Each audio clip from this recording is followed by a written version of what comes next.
Hi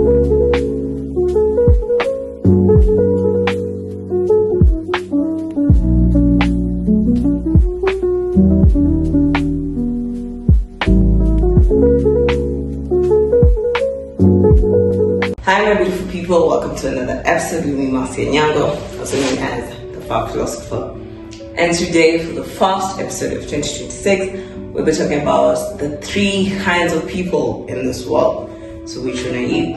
Thank you for joining me on another episode. If you like something, if you learn something, if I just entertain you, kindly like, share, subscribe, and comment. Be much appreciated. And as always, let's get right into it.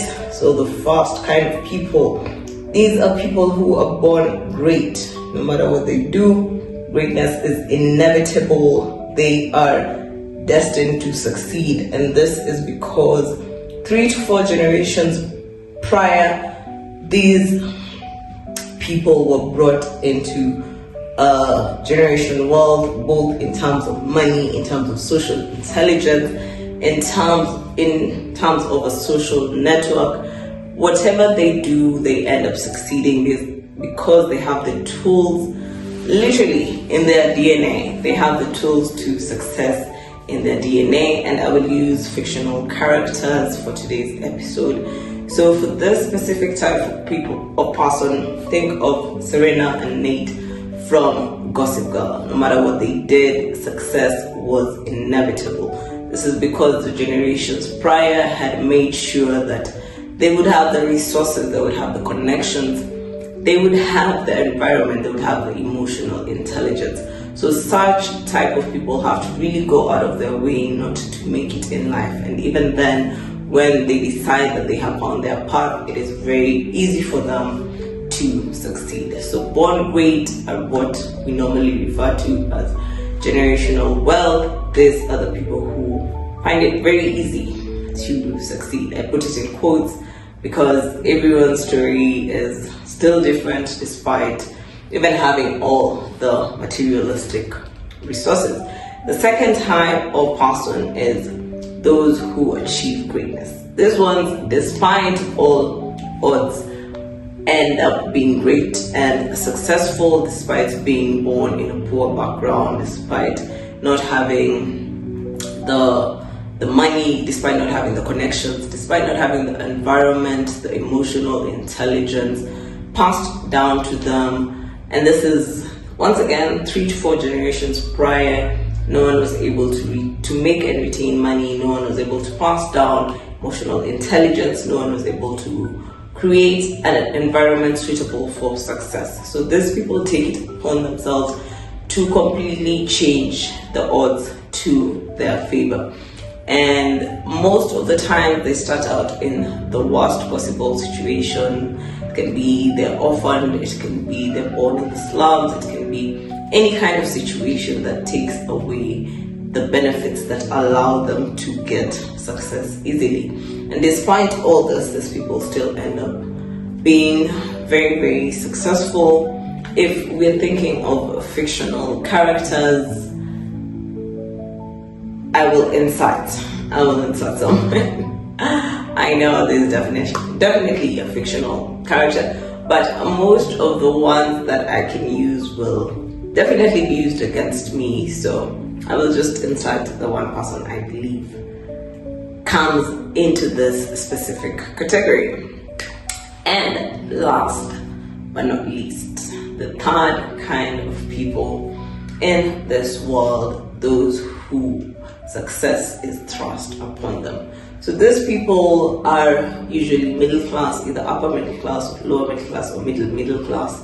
That is, they have access to basic necessities, they have access to information, they can take themselves further. So most people do end up in this category of people where they are comfortable. You're comfortable enough with the life that you have. Your parents did the most, the generation prior just did call it the bare minimum, where you have enough just to survive.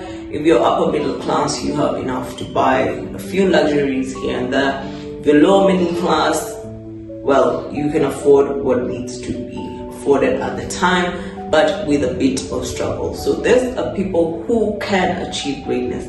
Most choose to stay where it's comfortable and to each their own, but this is where majority of us lie, because it is comfortable. This is where most of the 9-to-5ers are. This is where most of the normal jobs that you see, the small businesses, most of society is in this category where it is comfortable. So for this type of people, once or a number of times in their life, they do find themselves in a place where they can achieve a great success. And it takes a lot of mental overcoming to get out of the comfort zone. Because you see, for the person born great, all they've seen is greatness since they were a baby, literally. And for the person who achieved success, all they've seen is struggle since they were babies. So success becomes their only choice out. But for the people who success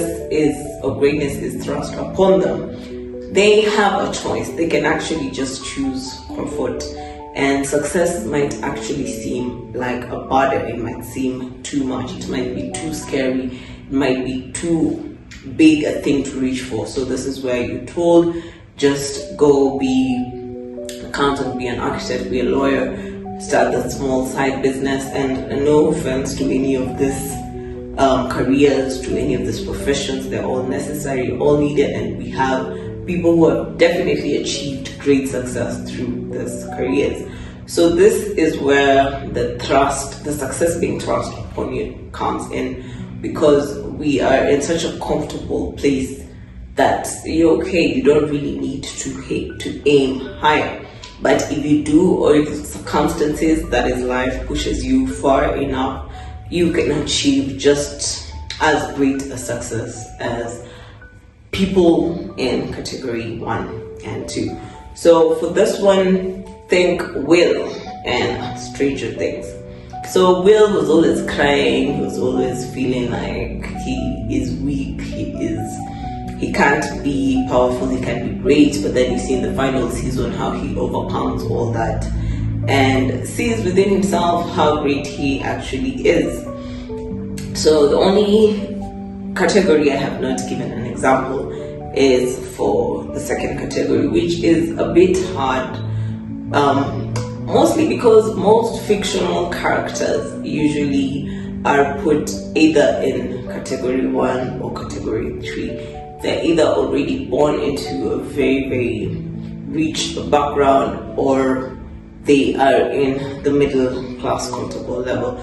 The most recent show I have watched that I can use as an example is Sirens. So in Sirens we have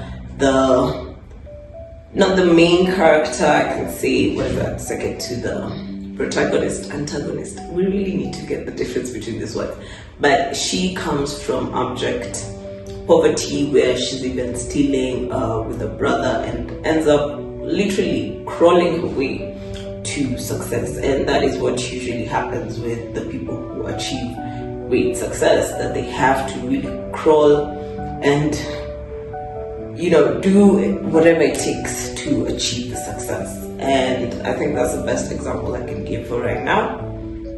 And that is it for today. So which category of people are you? Are you born great? Are you achieving greatness? Or is greatness being thrusted upon you? So decide and let me know in the comments. And that is it for today. See you guys on the next episode. As always, if you like something, if you learn something, if I just entertain you, can you like, share, subscribe, and comment? Be much appreciated. Bye-bye.